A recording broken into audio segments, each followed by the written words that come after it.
And I'm moving on to another news item. A senior registrar in the Family Medicine Department at Lagos University Teaching Hospital, Idi-Araba, Dr. Temitope Okunola, has raised alarm over the rising number of patients seeking medical attention following significant organ damage, including kidney or liver failure. The doctor bemoaned the fact that these patients frequently showed up at the hospital's symptom-free only to find out later that they have serious organ damage that could have been avoided if they had come sooner. He added that the majority of issues in the teaching hospitals arise from patients showing up when little or nothing can be done. The doctor identified a number of causes for the rise in liver and kidney damage cases, including use of herbal remedies and self-medication. And to talk about this in detail, I'm joined live on the news by Dr. Matthew Okole, a public health researcher, to speak on this. Good afternoon. Glad to have you join me. Good afternoon, and thank you for having me. All right. Talk to me about the factors you believe contribute to the increasing number of patients, presenting themselves with organ damage, particularly for kidney and liver failure.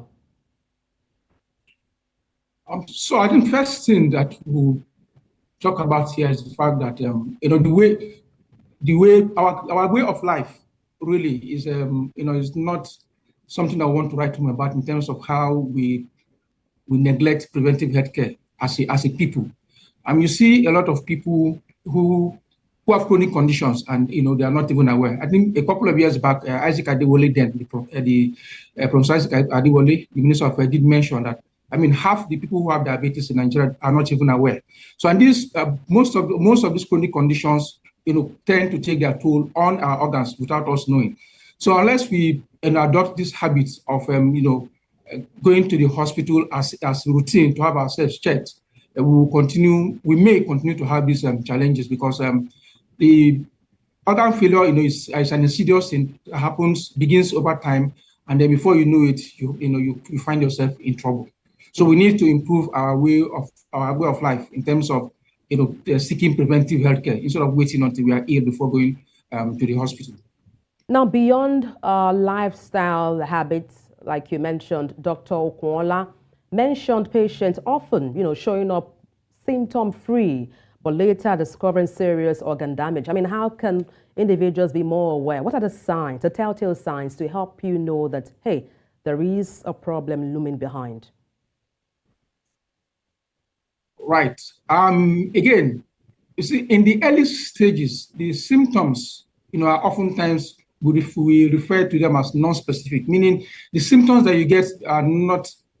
For example, you see symptoms like somebody being weakness, confusion, fever, loss of appetite, and all that. But most people just go and treat themselves for malaria without going for proper checkup. It is when you go to the facility that the healthcare provider who has been trained to look out for this is able to look beyond what you think is the issue, and they may be able to find out what exactly is going on with you, because the symptoms that you get are oftentimes not specific, like I said, until it becomes it gets to the point of no return. When you now begin, for example, you mentioned kidney failure, when the person is no longer able to form urine, or the person wakes up and have swelling all by the body, and you begin to run helter-skelter. But in the early stages, what are more likely going to be seen is vomiting and nausea, which are not specific, like I had mentioned earlier. So again, we might not be able to run away from the fact that we need to be more conscious about going to the health facility to have ourselves checked out, because that is the one sure way that you can avoid all this. Because if you go to the facility, the person who is trained to look out for these things is able to examine you and then decide what next that you need to do, instead of resorting to self-help like we commonly do, and then we only go to the hospital when it gets out of hand. The doctor also highlighted the impact of herbal remedies and also self-medication on liver and kidney damage. I know you touched on it a bit, but can you elaborate on the risks associated with these practices? Yeah, so now without I'll put it this way.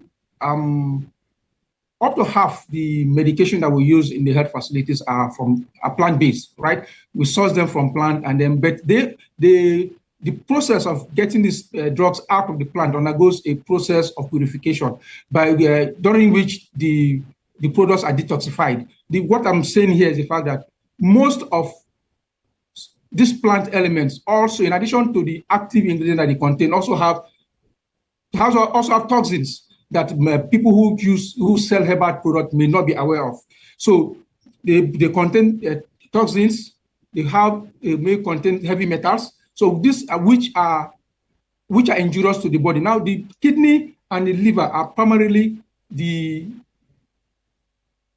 their function primarily is to detoxify the body. So what now happens is as you continue to subject them to these insults of heavy metals and the toxins that you have in this plant, then over time they begin to get into trouble, and then they are not able to do the work that they ought to do. Like last Monday, I also put out health content on. Last Monday, I did a talk on salt.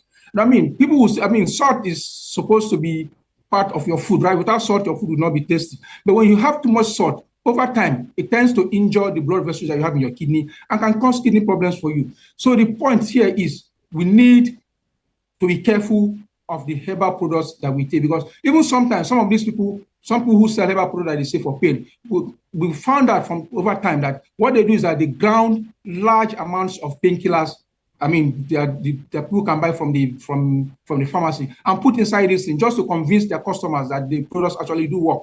I'm not saying that they do not, they may not work, but again, we have a lot of unscrupulous people who do things just because they want to make money. And going back to the fact that these plants, in addition to having items that may be useful to you in terms of your health, also contain, chemicals that are not good for the body, which tend to cause injury to these organs that tend to detoxify our body, talking about the liver and the kidney. So we need to be careful with how we use these products.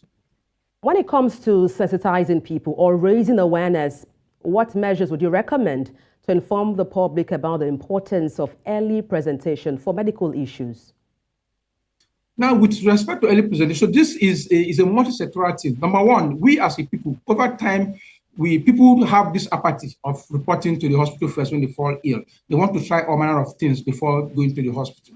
And we've seen people complain about, the wait time in the hospitals, the costs of going to the hospital, and then sometimes the attitude of the healthcare providers. But be that as it may, I think people need to understand that your best bet is to go to the hospital instead of waiting until it becomes late for you to do so.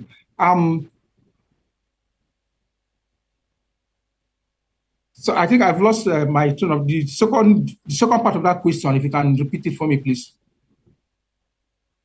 I was asking you, how can people be encouraged to, go to the hospitals more often for checkups? Okay, thank you. So this segment should be, or this portion should be a multi-sectoral thing. For example, awareness is one big thing that we need to create, particularly from the side of government. We have the National Registrar Agency, we have the Ministry of Information, we have the Ministry of Health. We can come together and, put out information out there for people to encourage people, help people to understand the dangers of patronizing people who are unlicensed, the dangers of self-help, and then the need for them to visit the health facility as a first point of call. Statistics has it that 60% of our healthcare is provided in the private sector, right? But this private sector also includes people who are not in the organized health sector. People just walk into any pharmacy shop, you meet a pharmacy attendant, and then the person gives you a prescription. So we need to begin to see this as a practice that is not good for our health, and we need to be able to get that information out there. We need the National Registrar Agency. I believe they have an office in almost all the states of the federation. So if we begin to put out information through this medium, we definitely will. It might not be something that we'll achieve today, but with time, we'll begin to change the attitude of people. And again, if people get to the hospital and their hospital experiences are something that they are happy about, they will definitely want to go to the hospital as a first place of call whenever they have issues, instead of trying to resort to self-help. Hopefully, this would likely change the attitude of people towards presenting themselves early enough at the hospitals. Thank you so much for your time on the news, Matthew Oko. Thank you very much.